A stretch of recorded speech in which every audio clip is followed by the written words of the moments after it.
there is one thing that defines everyone over the course of these early years of this new century. That thing is the 9/11 attack. Everyone in government in every field of endeavor the world over is defined by their position on this event. It is not necessary to know the truth. It is only necessary to know the extent of the lies in order to define any leader in any position anywhere in the world. By what they have said and by what they have not said, one can accurately judge who is an enemy of the peoples of the world. One can accurately determine who is a tool of the psychopaths, or one of them. Think about what you allow yourself to know. Think about what you pass by, ignore, deny, and defend that defines you. It defines the degree of your personal courage, your relationship to the truth, your values, your principles, and what you will pass on to your children and everyone you meet. It tells you, in that place where your conscience must once have lived, whether you are a hypocrite and a fool, or whether something greater still lives within you. 19 men pass through airport security. 11 of them are stopped and questioned, but then allowed to board. Several large passenger planes wind up hijacked and flown at high speed into enormous buildings. None of these men had shown previous capacity to accomplish this feat. These men were armed with box cutters. No jet fighters were scrambled to intercept these planes, although the authorities in charge of such actions knew immediately what was happening. Airport traffic controllers were ordered to destroy all recorded evidence of the event. Some of them physically broke the CDs and scattered the pieces into different trash containers at the airports.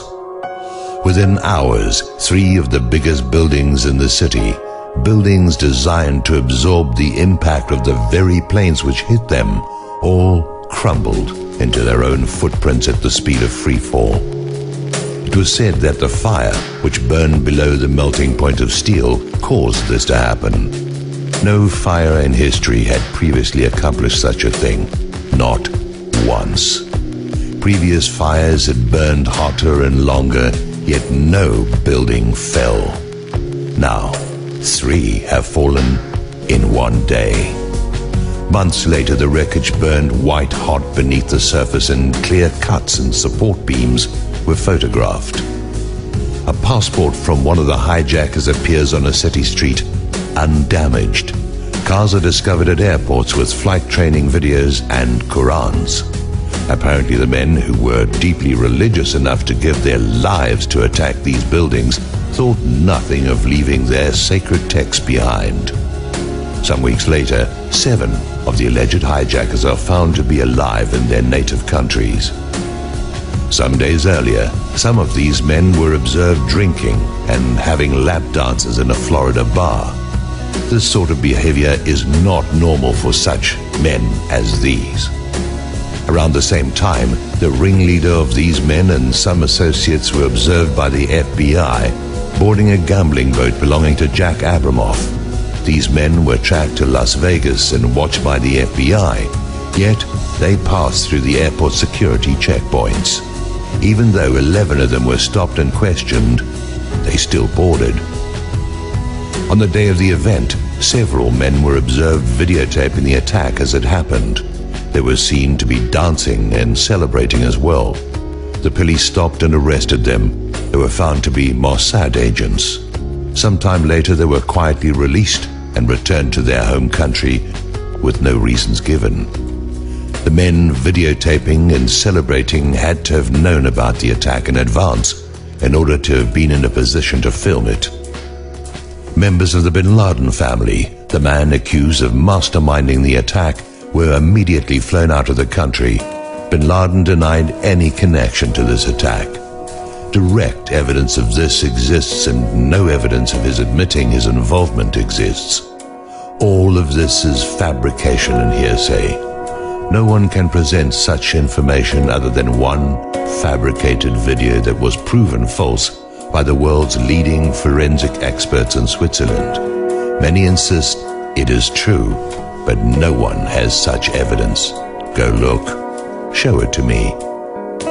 As a result of this event, major wars have been launched. Over 1 million people have died, with nearly another 5 million displaced.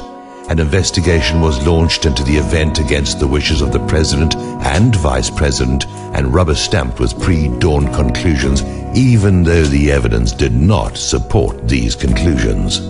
The wreckage was gathered together and shipped overseas. No one was allowed to investigate it. In every event in New York City, in a Pennsylvania field, at the Pentagon, all of the evidence is contradictory. The amount of evidence on every level that directly refutes what we have been told fills thousands of pages.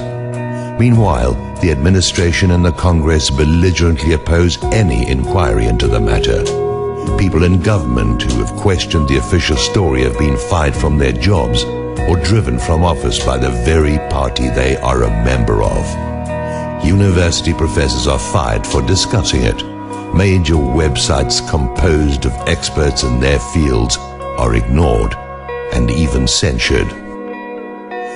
Casual investigation of who benefited and who engineered actions of global impact based on official 911 findings all lead to the same parties.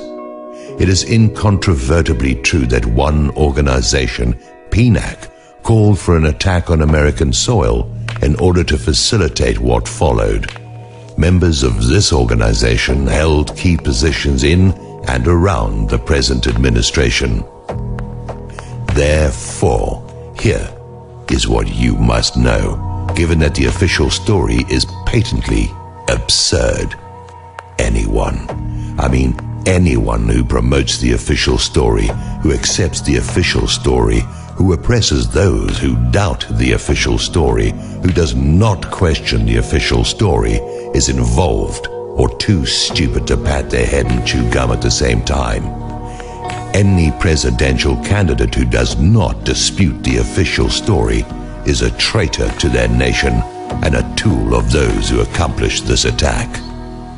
It all comes down to 911. Everything that has happened based on a lie.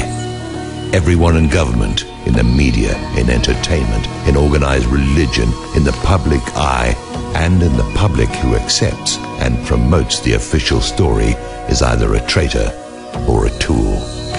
Everyone who does not stand forth and speak truth to power is a coward, a liar, and complicit in mass murder.